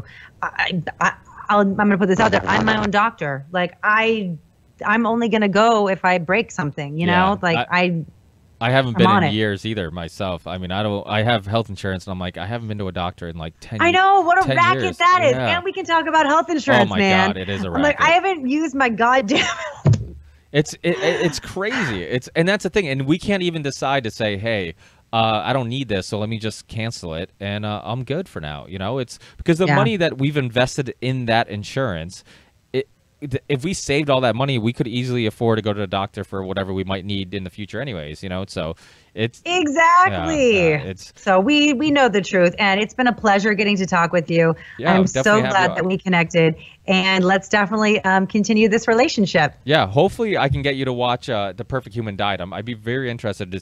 It's called The Perfect Human Diet by I just need to do it. Yeah, it's well, I think, well, honestly, a lot of what it talks about fits into what you're doing and what you're talking about. I don't think it's not something that disagrees with your perspective. I think that it might be, it's even slightly different than what I think. I mean, it talks about fruits and vegetables and eating that type of stuff. It doesn't tell you, mostly my biggest thing that I try to focus on isn't so much what me and other people have differences in diets, but what we have in common. common. And that's that we all understand that stay the fuck away from sugars, stay the fuck away from grains and carbs if you can, and also, you know, oops, did you freeze? You're here. You're here. Okay. And also stay away from carb, sugar, and increase your fats. And the basic propaganda that's convinced us that fats are bad for you. So I think people have to realize that the propaganda that convinces us to eat low fat is all nonsense. And I think that's one of the hardest. Everyone eating low fat is fat. Listen, if you want the results people have, you have to do what they do. If you want to look like him, if you want to look like me, you got to do what we do. We're eating high quality fats, full fat. We're not eating anything that's a diet food, a calorie restricted food, or a processed food. We're eating whole foods as they're intended. We're putting the best stuff on them. And anyone that's constantly on a diet or calorie counting or tracking their macros or anything like that, is that really what you want to be doing when you're 75, 80 years old, busting out a phone and popping in fucking calories into an app? That's not how I want to live my life. I want to live a sustainable diet that I can live the rest of my life in abundance, joy, and harmony, and not let it be a stress. It's a part of my life. It's not who I am. I would love to talk. I'm gonna watch this Perfect Human Diet. I'd love to tell your listeners much more about the raw diet. I know when you get another person who's into conspiracy, we can go on all sorts of these different tangents, but really kind of explain to people why I'm raw and why I choose not to cook my food. And also, we could talk about because one thing I want to get into, but that's what I love about this podcast is that I have levels. Yeah, and the thing is that I try not to have a format. People are always like, "Oh, I like your interview style." I'm like, my interview style is that I have no interview style. I have no style. Yeah, no, that's because you're authentic. Yeah, because you're not a robot. Because you actually give a shit what you're talking about, and you're having good conversations. I'm with you. I've been a radio host for 14 years. I know all about it. And when a lot of my co-hosts will do a lot of prep, and they're like, "How come you're not prepping?" I'm like, because then my questions are in rehearsed or staged, and then I'm not listening. If I'm just listening and we're having a conversation, then I'm going to give a more effective interview. And I think so that's you and I are on the same page. And I think that's why podcasts have blown up, because I think people are tired of the typical question, typical answer, typical interview style, and people want to hear, okay, we're talking the same way that we would be talking if we're at Starbucks having a coffee and bullshitting. Exactly. And that's what people and it's so want to hear. funny because we're not promoting anything. I would always have these big guests on my different shows, and it was like, so tell me about the sound of your new track. It's like, I don't give a fucking fuck about the sound of your new track. So I wouldn't even ask those questions. I would ask much more ambiguous, weird questions. They'd always go, wow, no one's ever asked me that before. I'm like, yeah, because I'm not giving you a typical interview, dude. Yeah. So and that's how you get you get a different question, which leads to a different answer, and that's what people want to hear. Exactly. Yeah. And that's when the conversation rolls. So I would love to continue rolling on our conversation. I would like to also tell the listeners, though, that if they are interested in learning more about the raw diet, please reach out to me. You can find me on Instagram at Superfit by Andrea, or also my website of the same name. I do offer an 8-week online program to get you to a raw diet, and it's custom tailored for your needs. Not every client has the same diet. So if you're someone like Ricky who wants, a more paleo style raw diet, we can do that. And I'm here for you. Even if you don't want to work with me, if you just want to ask me a question on social media, my purpose is to help people. So if I can help anyone navigate any sort of aspect of their life, that's what I'm here to do. Awesome. Yeah. Thank you so much, Andrew, for your time. I know we went a little over. It's all good. It's all good. I keep looking at the clock, and my next client's not for 15 more minutes, so we're fine. Yeah, we're cutting it close. But yeah, it was flowing, and I didn't want to cut it short. So I feel you. But thank you so much. I'll have all the links to your Instagram, your Facebook, your Twitter, all that Fantastic. stuff. And also I'll send you some links, and next time we'll talk about that. We also want to talk about how you went from sounds like a party animal back in the day, you know, some drinking and some. Oh, let me guess. You heard the Joey CoCo Diaz podcast? Yes, I did. Yes, and to go from that to now, you know, this health conscious person. So I'm sure that transition is quite interesting, and how it all happened, and there's nothing wrong with. I mean, you got to live a little, so why not? We all have to get it out of our system. I lived a lot, and I think that's why the changes happened. It wasn't living a little. It was balls to the walls. So yeah, I'd love to talk to you about that. And also, you know, what I learned a lot from doing the Joey CoCo Diaz podcast was a lot of people reached out to me after that had actual issues, and so I've been able to actually, by sharing my story, get people to kind of come to terms with their own partying habits and want help toning that down. So yeah, the more we can help people make great life changes, I'm all about it. And of course, I know there's tons of guests you have on your show. So if we can't get me back for a while, I understand that you're in demand. But let's definitely make a date to do a little follow-up with more diet stuff and helping people really transition to the healthiest versions of themselves. Yeah, absolutely. I mean, that's why I called this show the Ripple Effect Podcast, because I wanted to let people understand that we all can cause a ripple, even if it's just provoking thoughts, having these conversations, or even just sharing, you know, information, sharing a book, documentary, podcast, sharing this stuff. I mean, people are listening, people do pay attention, and you know, one retweet or whatever of an interesting article can really change people's minds. So I think the worst thing we can do is tell ourselves that we can't make a difference. So that's why I called it the Ripple Effect. So I love it. You're doing such great work, and I'm so grateful to be a part of your show. Thanks, Andrea. Well, enjoy the rest of your the beginning of your weekend, and don't work too hard, and and we'll definitely keep in touch. Sounds good. I look forward to it. Have a great afternoon or night for you. Yeah. Thanks, Andrea. Have a good one. Yep.